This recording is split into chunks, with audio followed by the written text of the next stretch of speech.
Hey, y'all, word on the streets is Tyla didn't fall off. She got pushed. And the scariest part? People are whispering that her career didn't collapse from bad PR or one misunderstanding. But because the machine that built her decided she was no longer profitable once the shine wore off, behind closed doors, execs are allegedly calling her a branding experiment that ran out of momentum. There are even rumors that the label is already looking for a replacement, someone who can do what Tyla did, but without the identity backlash, the awkward interviews, or the growing public disconnect. She had the world at her feet, magazine covers, Grammy buzz. In 2023, South African singer Tyla was being hailed as the next global pop princess. Her single Water flooded the charts, and honestly, everyone thought we were witnessing the birth of a superstar. But here's the thing about riding waves. Eventually, they crash. And Tyla's crash was spectacular. What makes this story wild is how quickly it happened. We're not talking years of slow decline. We've been talking for months. Let's talk about how big Water actually was, because this is where everything made sense. The track hit #1 on the US Afrobeats chart. It broke into the top 10 on Billboard's Global 200. In the United States alone, it was certified 3 times platinum. For a new artist from South Africa, this wasn't just a hit, this was a career-defining moment. This was the moment that could have set her up for life. Tyla herself couldn't believe it. In interviews, she described the success as absolutely surreal. She talked about how groundbreaking it was for a South African artist, born and raised in South Africa, to take an African song with an African dance style and have it translate globally without compromise. She was proud, and rightfully so. The music was authentic, the choreography was authentic, the movement was authentic, everything felt real. She genuinely believed she was ushering in a new era for African artists on the global stage. But here's where the story gets messy. While the song caught absolute fire, the artist behind it slowly became a question mark. Her interviews started circulating for the wrong reasons. That confident image started cracking under scrutiny. The public narrative shifted from "Who is Tyla?" to "What's wrong with Tyla?" And nobody saw it coming, least of all her. December 2023. Tyla was riding high and then one of her old TikToks surfaced. In it, she was wearing Bantu knots,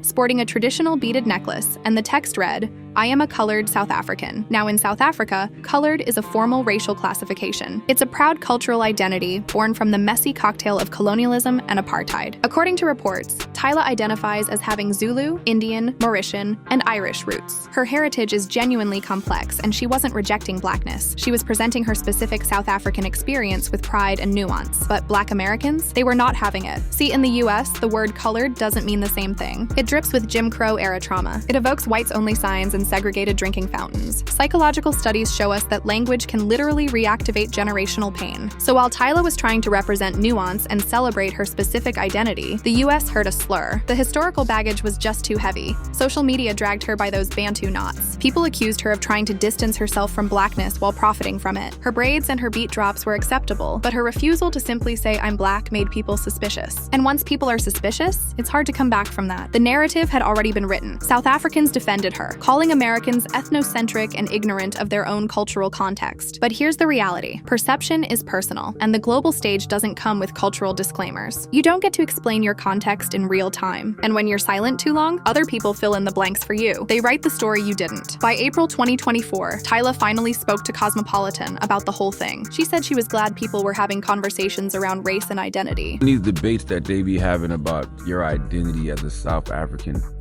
colored person. What does that even mean?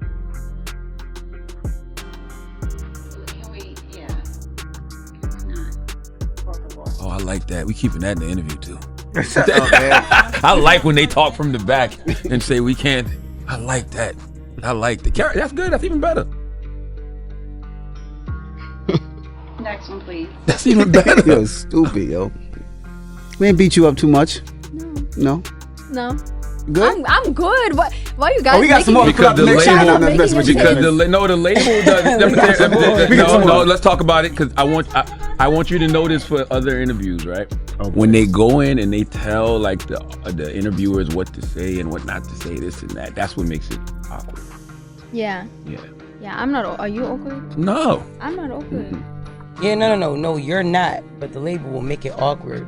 Oh, Like okay. they'll make it seem like You want to see all the like we questions they told us not to expect ask? for you to be awkward because of what Yo, the leave label her say. She talked about how important it was to recognize that Africa is more than just black and white. She said she grew up as a South African knowing herself as colored. She added, "I'm also mixed race. I'm also black." Cool, thoughtful even. But fans weren't looking for philosophy. They wanted clarity. They wanted her to say something definitive that would make sense to them. There's a psychological theory called cognitive dissonance. It's that uncomfortable feeling people get when they can't make sense of of something. When the pieces don't fit together, Tyla's explanation didn't bridge the gap between her intentions and her audience's interpretation. If anything, it deepened it. Her identity felt like a puzzle nobody asked to solve. She wanted to start a conversation, but to many it felt like a cop-out, like she was trying to have it both ways. Then came June 2024, the infamous Breakfast Club interview. Charlamagne Tha God asked her a softball question, just asking her to explain the whole colored person situation. A chance to clear the air, a chance to make it right, a chance to show some personality and charm her way out of this. Tyla sat there with her mouth shut the entire exchange. Not an explanation, not a defense, just silence on radio. On The Breakfast Club, one of the biggest platforms in hip-hop, the moment felt painful to watch,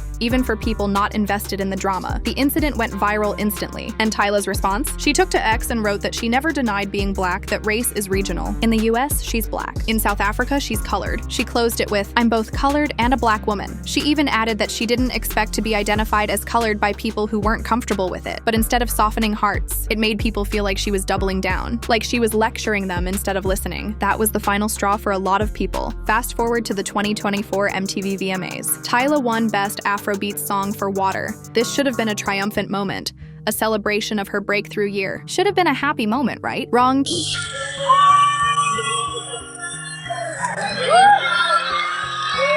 Oh my god.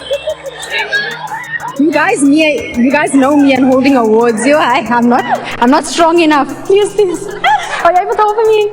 Yes, thank you, I'm sorry. Tyla asked Lil Nas X to hold her award for her, and people lost it. The internet wanted to know who Tyla thought she was. How could she not even hold her own award? The narrative quickly became that she was acting like the trophy was beneath her, physically and metaphorically. Like holding her own award was too much of a burden or beneath her status. Later, Tyla defended herself to British Vogue, saying Lil Nas X was her friend, and she wanted his help because the award was genuinely heavy. It was a practical explanation, but that came way too late. The damage was done, and the story had already spread across the internet. September 2024. Tyla got on stage with Usher to perform Water. It should have been a huge moment, a major cosign from one of the biggest names in R&B and pop music, a moment of validation, a moment to shine. But when Usher got a little too close during the performance, Tyla pivoted. She moved away.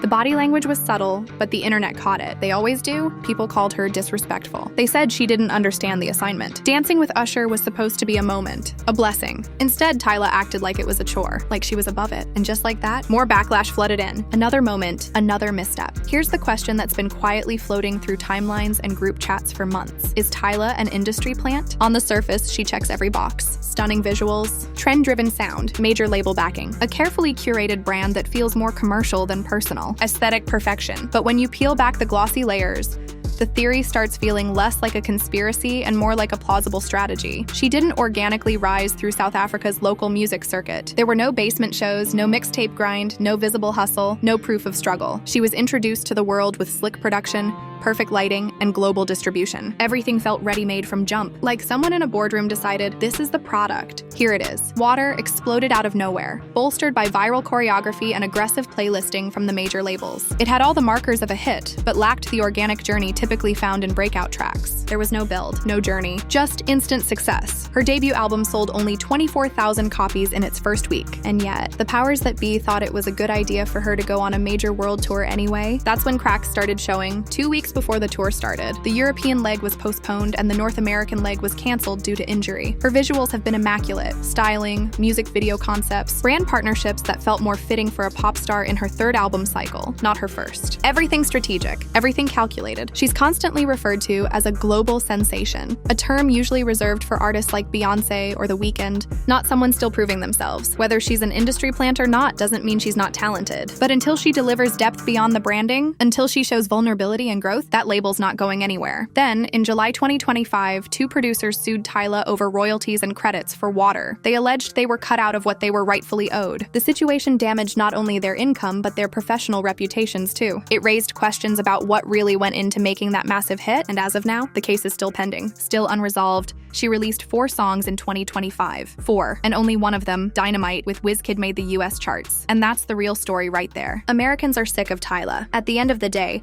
audiences can spot manufactured hype from a mile away. They're smarter than the industry gives them credit for. The novelty has worn off. What's left is an artist still trying to figure out who she is beyond viral moments and aesthetic-heavy branding. While international fans might still be rooting for her, The US market doesn't have patience for surface-level artistry. Not anymore. Not in an industry already saturated with more dynamic, better developed performers. Listeners want growth. They want grit. They want a narrative they can invest in. They want to see an artist evolve. And when the music doesn't evolve, when the artist doesn't show any real development, neither does the fan base. They move on. Her team can keep forcing collaborations, rolling out glossy visuals, and leaning on TikTok trends. But if there's no substance behind the strategy, if there's no real artistry underneath the production, it all eventually falls flat. The house of cards collapses.